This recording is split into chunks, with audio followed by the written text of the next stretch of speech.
As we talked about yesterday when it came to the Friday to Friday box office drop with a staggering 80%, things were not looking good. Many people held out hope that maybe Saturday and Sunday would rebound. Unfortunately, that's not the case, as Thor: Love and Thunder has officially seen one of the worst weekend-to-weekend drops out of the entire franchise.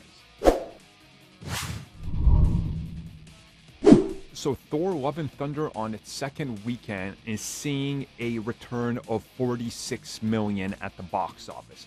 Now, of course, going into this weekend, and as I talked about in the Friday box office numbers, 45 was the minimum. This was the worst case scenario.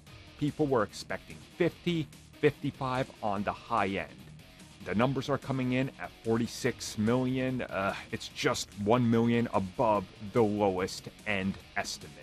Now again, this isn't really good, all things considered, and when we compare it to recent drops, yeah, it's comparable to Black Widow, which saw a 68% drop, Doctor Strange Multiverse of Madness, which saw a 67% drop, or even Spider-Man No Way Home, which also saw a 68% drop just like this film.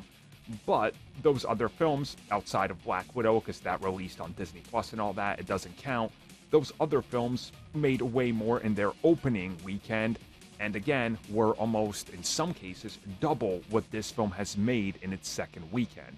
So now that things are, starting to kind of have a cause and effect, I would say, on this film, obviously word of mouth, as I've seen, and I saw some people talk about this, in terms of why they didn't see it when it came to, polls and everything, and essentially it's word of mouth. They heard that it's a mixed bag, they don't want to waste money. And I saw a lot of people say, Thor, not worth it. I'm just going to wait for Disney Plus.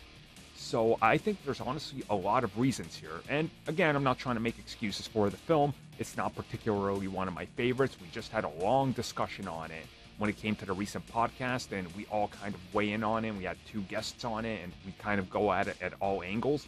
I honestly think that Thor, just the staying power isn't there. I don't know many people that go, who my favorite Avenger is? The Thor. And those of you that do say that, awesome. Everybody has their own favorite, right? So that's great. But quite clearly, Thor, there just isn't like that push for that character here.